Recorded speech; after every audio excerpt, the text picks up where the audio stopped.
Hello everyone, welcome to my channel. This is Priya Bhargav. Today we are going to do a subsection of Unit 3 B.F. Skinner Learning Theory of Personality. This subsection is from Unit 3 Learning Theory of Personality, Pavlov and Skinner. Unit 3 is from Block 2 MPC 003 Personality, Theories and Assessment. जैसे कि आपको पता है कि मैं हर एक unit के कुछ सबसेक्शंस कवर करती हूँ अपने वीडियोस में सो दैट उसका डिटेल हम अच्छे से पढ़ सकें। आज हम स्किनर के बारे में करने जा रहे हैं। स्किनर की ये लाइफ हिस्ट्री दी हुई है जो मैं कवर नहीं कर रही हूँ बिकॉज ये एग्जाम पॉइंट ऑफ व्यू से इम्पॉर्टेंट नहीं है, but if you are interested in his life story then you can read through this section. Now coming to Skinner's main work, उन्होंने क्या किया, कैसे किया। इससे पहले कि मैं स्टार्ट करूँ आपसे कुछ रिक्वेस्ट करना चाहूँगी। आपने अगर सब्सक्राइब नहीं किया है तो मेरे चैनल को सब्सक्राइब करें, शेयर करें इस वीडियो को उन स्टूडेंट्स के साथ जिनको ज़रूरत है इसकी। और जहाँ पे भी आप ये स्टार मार्क देखते हैं यानी कि ये वो सेक्शंस है जो एक प्रीवियस एग्जाम्स में आ चुके हैं और आगे भी आने की प्रोबेबिलिटी ज़्यादा है। Now coming to the topic, Skinner जो हैं उन्होंने जब पर्सनालिटी के बारे में बताया हमें, तो उन्होंने बताया किसी की भी आप पर्सनालिटी की जब स्टडी करते हैं, डिस्कवर करते हैं उसकी पर्सनालिटी के बारे में, तो हम जनरली स्टडी करते हैं उसके बिहेवियर और बिहेवियर से होने वाले कंसिक्वेंसेस के रिलेशनशिप के ऊपर। तो इनकी जो स्टडी ऑफ पर्सनालिटी है वो इसी चीज़ पे वर्क करती है कि हमारा बिहेवियर और हमारा रेस्पॉन्स उसके कंसिक्वेंसेस बिहेवियर के, कुछ काम करने के बाद हमें उसका क्या आउटपुट निकला, उन दोनों का क्या रिलेशनशिप है, उस पे बेस्ड होती है हमारी पर्सनालिटी। तो स्किनर की जो थ्योरी थी उन्होंने इन हेडिंग्स में एक्सप्लेन किया हुआ है: operant behaviour, schedule of reinforcement, aversive stimuli, secondary reinforcement, successive approximation और shaping, superstitious behaviour and abnormal behaviour. ये सारे हम टॉपिक्स आज कवर करने जा रहे हैं। हम शुरुआत करेंगे ऑपरेंट बिहेवियर। जो ऑपरेंट बिहेवियर इन्होंने बताया कि कोई भी स्किनर ने जो इंडिविजुअल की पर्सनालिटी के बारे में बात करी है, उन्होंने ये बोला है कि हम किसी इंडिविजुअल की पर्सनालिटी के बारे में जब हम स्टडी करते हैं तो हमें उसका बिहेवियर समझने की ज़रूरत होती है, तभी हम उसकी पर्सनालिटी समझ सकते हैं। तो जो बिहेवियर है उसको दो टाइप से हम डिस्टिंग्विश करते हैं, एक है रेस्पोंडेंट और दूसरा है ऑपरेंट। जो रेस्पोंडेंट बिहेवियर है वो किसी स्टिमुली के, एनवायरनमेंट से मिलने वाले स्टिमुली के अगेंस्ट होता है हमारा रेस्पॉन्स, तो उसको बोलते हैं रेस्पोंडेंट बिहेवियर। और ये बहुत वेल नोन होता है स्टिमुलस कि किसके अगेंस्ट हम कौन सा एक्शन करेंगे, जैसे कि कंस्ट्रिक्शन ऑफ प्यूपिल हो गया, सलाइवेशन हो गया, स्वेटिंग हो गया। ये ऐसी चीज़ें हैं जो बहुत नॉर्मल है। कैसे होती है, जब हम अंधेरे से उजाले की तरफ जाते हैं तो हम आंखें थोड़ी सी मीच लेते हैं, तो ये ऐसे एक्शंस हैं जो ऑटोमेटिकली होते हैं, इनवॉलेंटरी होते हैं, हमारे हाथ में, हमारे कंट्रोल में नहीं होते, अपने आप होते हैं।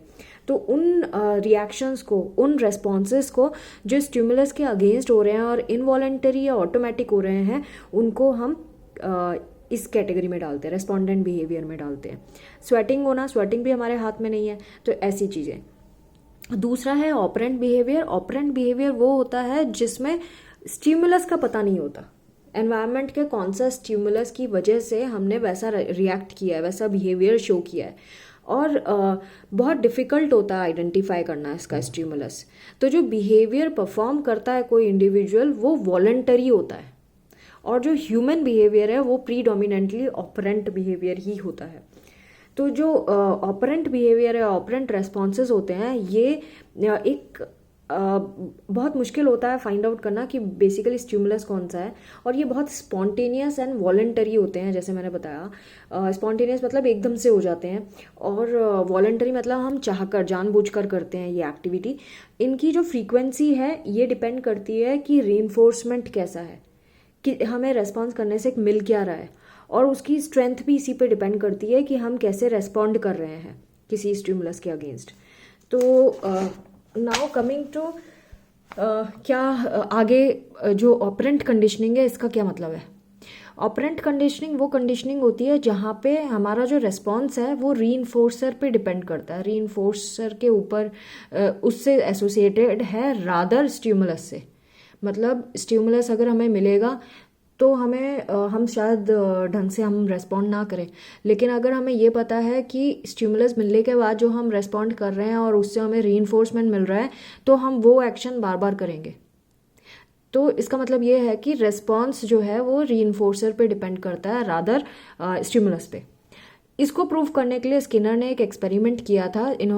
स्किनर ने एक केज बनाया जिसे स्किनर बॉक्स भी कहते हैं, और उसमें उन्होंने एक बार या फिर लिवर लगा दिया। लिवर होता है जो ऐसे जिस पे प्रेस करो तो वो नीचे दब जाता है, फिर ऊपर आ जाता है ऑटोमेटिकली, स्प्रिंग टाइप, उसको हम लिवर कहते हैं।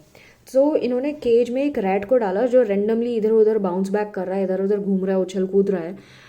एंड उन्होंने ऐसा सिस्टम बनाया कि जब आप लिवर को प्रेस, अगर माउस ये रैट जब इसको प्रेस करता है लिवर को, तो खाने की चीज़ गिरती है, कुछ पैलेट गिरता है, तो फूड का टुकड़ा, यानी कि फूड का टुकड़ा गिरता है। जब माउस हर बारी जब उछल रहा था, हर जगह उछल कूद मचा रहा था, लेकिन जब वो लिवर पे पैर रखता था तब हर बारी ऐसा होता था कि खाना गिरता था। तो उसको ये समझ आया कि मुझे लिवर प्रेस जल्दी जल्दी करना चाहिए, तभी मुझे खाना मिलेगा। तो वो बहुत फ्रीक्वेंटली ये चीज़ करने लगा माउस। सो उसने बहुत सारा खाना इकट्ठा कर लिया अपने केज में। तो ये वो नोटिस करते रहे। सो इससे उसकी जो एक्टिविटी थी माउस की लिवर प्रेस करने की, वो इंक्रीज हो गई, स्ट्रेंथन हो गई। तो फूड क्या है? फूड रीइंफोर्सर का काम कर रहा है, और ये जो लिवर है वो ऑपरेंट का काम कर रहा है। तो ऑपरेंट कंडीशनिंग में उन्होंने यही चीज़ बताया कि जब भी रैट लिवर को प्रेस करता था उसको खाना मिलता था। तो lever is acting as an operant and food is a reinforcer. तो ये दो चीज़ें एक दूसरे से कनेक्टेड है। अब इन्होंने आगे एक और चीज़ बताई है कि जो रीइंफोर्सर होते हैं वो पॉजिटिव भी हो सकते हैं और निगेटिव भी हो सकते हैं। पॉजिटिव रीइंफोर्सर होता है जब कुछ प्लीसेंट मिलता है कोई एक्टिविटी करने से। निगेटिव रीइंफोर्सर वो होता है जिसमें अनप्लीसेंट चीज़ हटा दी जाती है। Now extinction and spontaneous recovery के बारे में भी इन्होंने इससे रिलेटेड बताया। ये हम टॉपिक प्रीवियस वीडियो में पढ़ चुके हैं, बट दूसरे सिनेरियो में पढ़ा था। इसमें इन्होंने रैट के सिनेरियो में बताया कि जो एक्सटिंक्शन है इसका मतलब ये है कि जब रैट लिवर को प्रेस कर रहा था तो उसको फूड प्रोडक्ट्स मिल रहे थे, फूड आइटम्स मिल रहे थे, फूड के पैलेट मिल रहे थे। लेकिन अगर मान लीजिए वो प्रेस करता रहता है और उसको आप प्रेस करने पर कुछ नहीं मिलता, तो अब वो भूल जाता है कि भाई इसको प्रेस करने से मुझे कुछ मिल रहा था, तो वो उसको प्रेस करना छोड़ देगा। तो उसको बोलते हैं एक्सटिंक्शन, कि वो एक्टिविटी भूल गई, गायब हो गई, क्योंकि रीइंफोर्सर गायब हो गया। नाउ इसको वापस लाने के लिए हम क्या करेंगे? अब अगली बार एक्सीडेंटली जब रैट अगेन कभी प्रेस कर देता है लिवर, अब बीच में तो प्रेस करने से उसे कुछ मिल नहीं रहा था, लेकिन सपोज एक्सीडेंटली वो फिर प्रेस कर देता है और उसको खाने की चीज़ मिल जाती है। अब वो चीज़ दोबारा बार बार करेगा। फर्स्ट टाइम जब ऐसा हुआ था एक्सटिंक्शन से भी पहले, तो उसको ये आइडेंटिफाई करने में टाइम लग रहा था कि प्रेस करने से ये क्या लिवर प्रेस करने से ही उसको मिल रहा है या ऐसे ही मिल रहा है। लेकिन जब वो एंश्योर हो गया कि लिवर प्रेस करने से उसको खाने को मिलता है, तो एक्सटिंक्शन के बाद जब उसको फिर से फूड आइटम मिलने शुरू हो गए, तो वो इस बात के लिए भी श्योर हो गया कि लिवर ही प्रेस करना है और कुछ नहीं, लिवर प्रेस करने से ही मिलेगा। तो वो एक्टिविटी फिर से उसको याद आ गई, तो उसको बोलते हैं स्पॉन्टेनियस रिकवरी, फिर से रिकवरी हो गई उस इंफॉर्मेशन की। Now coming to second topic जो है शेड्यूल्स ऑफ रीइंफोर्समेंट। ये भी स्टार लगा है, यानी एग्जाम में आ चुका है, आगे भी आने के चांसेस है। यानी हम जो रीइंफोर्समेंट है उसको शेड्यूल भी कर सकते हैं। पहला है कंटिन्यूअस रीइंफोर्समेंट। कंटिन्यूअस रीइंफोर्समेंट का मतलब है कि वो जितनी बार लिवर को प्रेस करेगा उतनी बार उसको खाने को मिल रहा है, तो ये सिंपल वाला है। Now coming to intermittent reinforcement schedule. Intermittent मतलब रुक रुक के होने वाला। तो ये दो तरह का होता है, एक होता है फिक्स्ड रेशो, दूसरा होता है फिक्स्ड इंटरवल। फिक्स्ड रेशो का मतलब होता है कि वो कितनी बार लिवर प्रेस करने पर उसको मिलेगा। हो सकता है वो 3 बारी प्रेस करे और 1 बारी खाने को मिले, फिर 3 बारी प्रेस करे फिर खाने को मिले, ऐसे करके। या हो सकता है 5 बारी प्रेस करने पर मिले, 5 बारी प्रेस करने पर 1 बारी फूड आइटम मिले, इस तरह से। तो वो हो गया फिक्स्ड रेशो। कितनी बार वो उस पर डिपेंड करता है। एंड वो धीरे धीरे इसको ये सीख मिल जाएगी माउस को कि इतनी बारी मैंने प्रेस किया है, मतलब एक रिदम बन जाएगा, तो वो रिदम को से लर्न कर लेगा। फिक्स्ड इंटरवल शेड्यूल का मतलब होता है एक पर्टिकुलर टाइम पीरियड के अंदर मिलना, चाहे वो कितनी बार भी प्रेस करे। सपोज 20 सेकंड हमने टाइम पीरियड रखा, तो 20 सेकंड में वो एक बार भी प्रेस करेगा तो भी उसको मिलेगा। 20 सेकंड के अंदर अगर वो 4 बार भी प्रेस करता है तो भी उसे मिलेगा। लेकिन जो टाइम पीरियड है वो हम कांस्टेंट रखेंगे कि 20 सेकंड से पहले हम उसे कुछ नहीं देंगे। सो 20 सेकंड के अंदर अंदर सिर्फ एक बार मिलेगा। तो ये जो पेस है टाइम की वो भी रैट लर्न कर लेता है, यानी हम ये भी सिखा सकते हैं।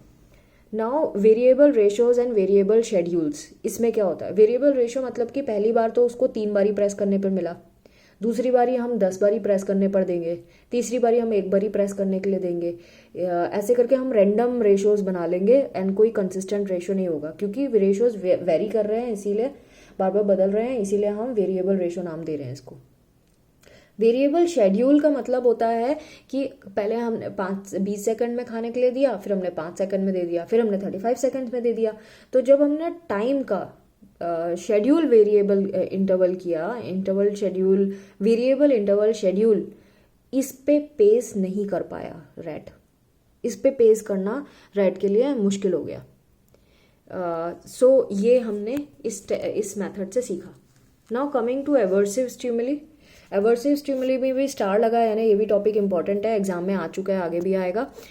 एवर्सिव स्टिमुलस में ये कह रहे हैं कि ये जस्ट उल्टा है, ऑपोजिट है रीइंफोर्सिंग स्टिमुलस के, यानी जो उसको एक्सपीरियंस मिलेगा रेस्पॉन्स के बाद वो अनप्लीसेंट एक्सपीरियंस मिलेगा, पेनफुल एक्सपीरियंस मिलेगा।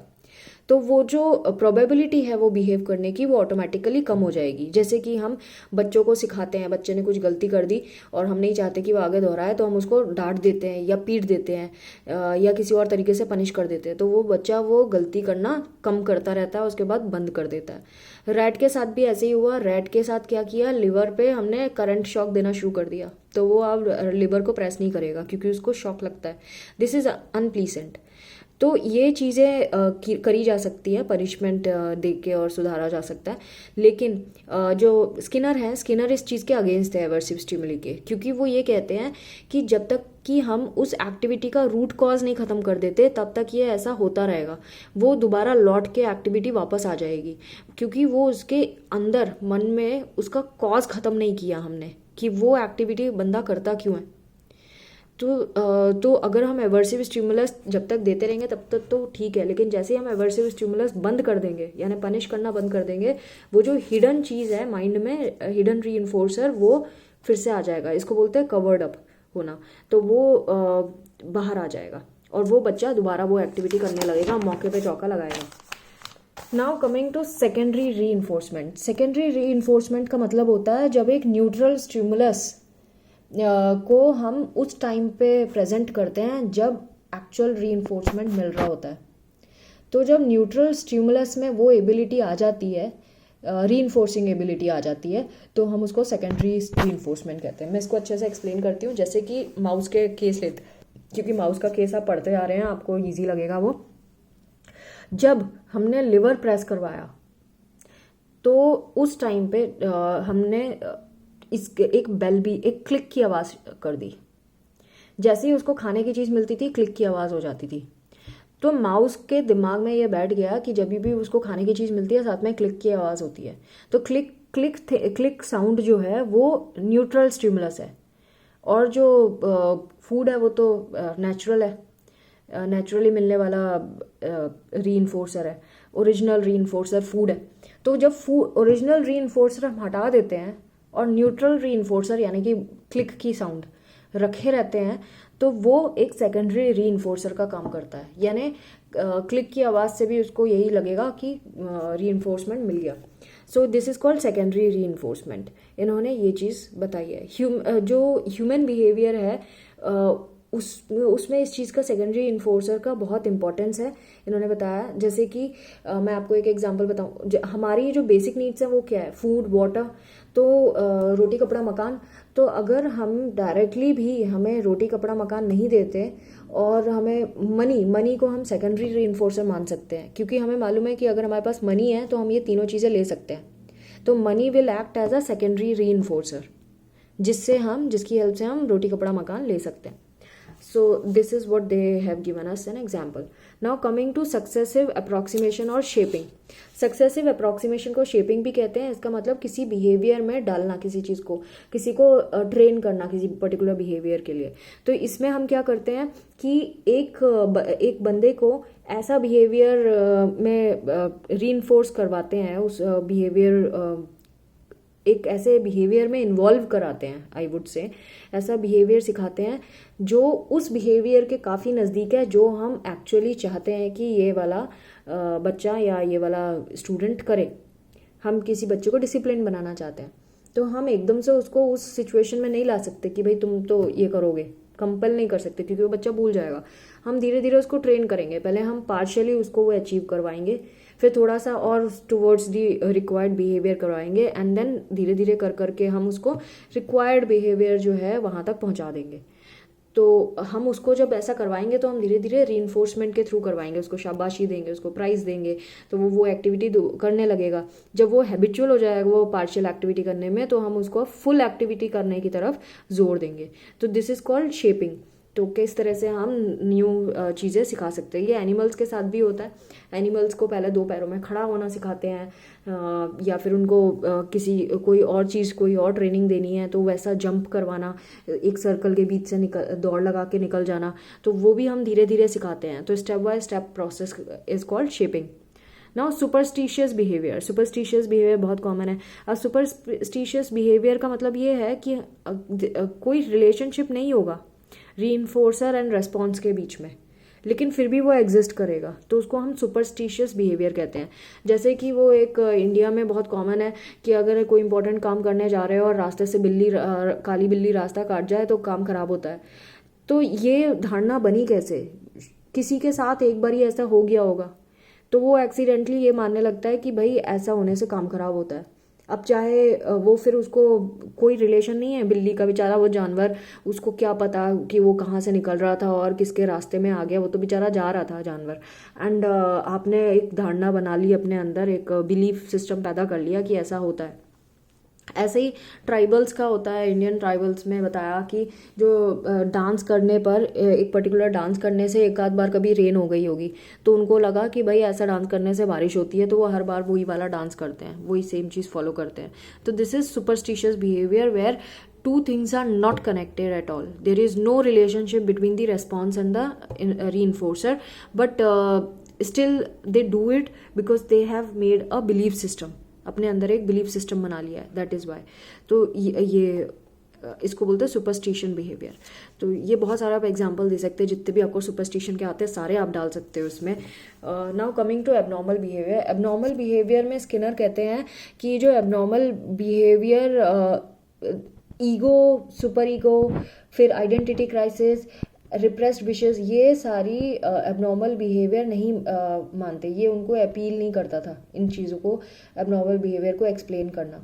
इन सारे उन्होंने ये कहा कि हम लोगों का अनडिज़ायरेबल बिहेवियर को डिज़ायरेबल बिहेवियर में चेंज कर सकते हैं operant conditioning and respondent conditioning की हेल्प से. सो इसमें पता ही आपको ऑपरेंट कंडीशनिंग मतलब कि हम गिफ्ट देके उनको कुछ रीइंफोर्समेंट देके उनको रिक्वायर्ड बिहेवियर में डाल सकते हैं. तो इन्होंने यही सेम चीज़ बताई है. और कौन कौन सी डिजीज़ में कर सकते हैं वो बताया है. एडिक्शंस हो गया, न्यूरोसिस हो गया, शाइनेस, ऑटिज़म, शिज़ोफ्रेनिया, इन सब चीज़ों में हम ट्रेन कर सकते हैं लोगों को ऑपरेंट कंडीशनिंग एंड इस दूसरी वाली कंडीशनिंग में, रेस्पोंडेंट कंडीशनिंग में. एक और मेथड है जिससे हम इन चीज़ों को ठीक कर सकते हैं, वो है टोकन इकोनॉमी. टोकन इकोनॉमी आप पहले भी सुन चुके हैं मेरे वीडियोस में. इसमें हम क्या करते हैं, ये कहाँ पे, psychiatric hospital, juvenile halls, prisons, यहाँ पे यूज़ होती है. इसमें उनसे कुछ ऐसे बिहेवियर कराए जाते हैं जो सही हैं और उसके रिवार्ड में हम उन्हें टोकन देते रहते हैं. जब पर्टिकुलर क्वान्टिटी ऑफ टोकन उनके पास इकट्ठे हो जाते हैं तो उन टोकन की हेल्प से वो अपनी मनचाही चीज़ें ले सकते हैं. सो वो एक तरह से टोकन करेंसी का काम करता है, but actually it is not currency, it is something which can be worked in a particular scenario. Like hospitals में आप हॉस्पिटल के अंदर जो साइकेट्रिक डिपार्टमेंट है वहाँ पे ये कर सकते हैं, टोकन की जगह छोटी छोटी बोटियाँ होती हैं वो पकड़ा देते हैं, और वो अगर येलो कलर की हैं तो आपको कुछ सामान मिल जाएगा, रेड कलर की है, इस तरह से तरह तरह के सिस्टम्स निकाले जा सकते हैं टोकन इकोनॉमी से, और हम उनको ट्रेन कर सकते हैं डिजायर्ड बिहेवियर के लिए। सो वो उससे अपनी मर्जी का कुछ भी खरीद सकते हैं। फिर नाउ इवेल्युएशन की बात करें, इवेल्युएशन मतलब what are the strengths of Skinner's theory and what are its criticisms. तो अगर इसके पॉजिटिव पॉइंट्स, इसकी स्ट्रेंथ की बात करें तो ये इम्प्रेसिव एक्सपेरिमेंटल एविडेंस है, जहाँ पे इन्होंने एक्सपेरिमेंटेशन के थ्रू प्रूव करी है अपनी थ्योरी, और ये टेस्ट की जा सकती है आसानी से, और साइंटिफिक भी है। सेकंड, ये जो थ्योरी है ये बहुत इंपॉर्टेंस देती है एनवायरनमेंट के ऊपर, हम यानी कि हमारा एनवायरनमेंट जो है वो हमारे बिहेवियर के लिए रिस्पॉन्सिबल होता है।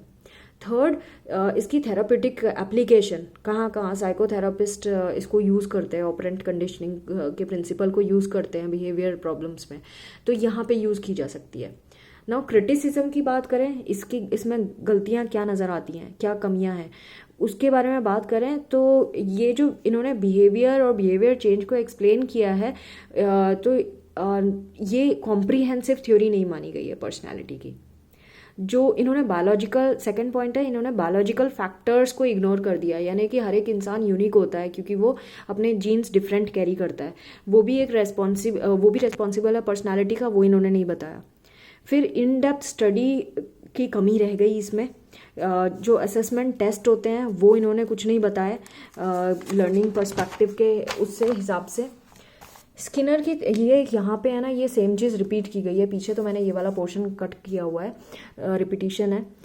नाउ इन्होंने ये भी बताया कि इन्होंने पूरी स्टोरी ऑफ पर्सनालिटी जो है वो उसको कवर नहीं कर पाती है इनकी थ्योरी, क्योंकि जैसे कि लैंग्वेज की अगर हम बात करें, बच्चे एक्वायर कर लेते हैं लैंग्वेज लर्निंग प्रोसेस के थ्रू, जो इन्होंने बताया ऑपरेंट कंडीशनिंग, रीइंफोर्समेंट, शेपिंग, ये सारी इन सब की हेल्प से ये लैंग्वेज हम सिखा सकते हैं। बट इन्होंने ये जो नोम चॉम्स्की है उन्होंने ये बोला कि कई बच्चे ना लर्न कर लेते हैं, बोलना सीख जाते हैं, लैंग्वेज को बोलना सीख जाते हैं, लेकिन वो ऐसे सेंटेंसेस भी बोल देते हैं जो उन्होंने कभी कहीं नहीं सुने। वो कैसे आया, उसको वो कैसे एक्सप्लेन करेंगे स्किनर। तो लैंग्वेज डेवलपमेंट को अच्छे से उन्होंने समझा नहीं पाए स्किनर। फिर बोल्डिंग ने भी क्वेश्चन किया था कि जो एनिमल बिहेवियर को इन्होंने बताया है, ह्यूमन बिहेवियर तो और कॉम्प्लेक्स होता है, तो ये क्या एनिमल को रिप्लेस कर रहे हैं ह्यूमन से, यानी जो ह्यूमन के ऊपर एनिमल को आप सब्स्टिट्यूट कर देंगे ह्यूमन से, ह्यूमन बिहेवियर को एक्सप्लेन करने के लिए, यानी एनिमल दूसरे तरीके से बिहेव करता है, ह्यूमन बीइंग दूसरे तरीके से बिहेव करता है, तो both do not have common scenario. तो how can he explain a common relations in a world, human world, तो वो स्किनर नहीं बता पाए। सो इस तरह से इन्होंने ये पूरा क्रिटिसिज्म किया है, एंड लिमिटेशन एंड सारे एडवांटेजेस। तो फ्रेंड्स, आज मैंने यूनिट 3 आपकी कवर कर दी है। आई फील कि मेरे वीडियो सुनने के बाद आपको ज़रूर चैप्टर इजी लगता होगा, और ऐसा लगता होगा कि हाँ, जान पहचान है इस चीज़ से। अगर ऐसा है तो प्लीज़ मुझे कमेंट किया करें, लाइक करिए वीडियो को अगर आपको लगता है कि मेरे वीडियो हेल्पफुल है, and please subscribe and share these videos with rest of the students so that they get help out of it. Thanks for watching. Take care. Bye bye.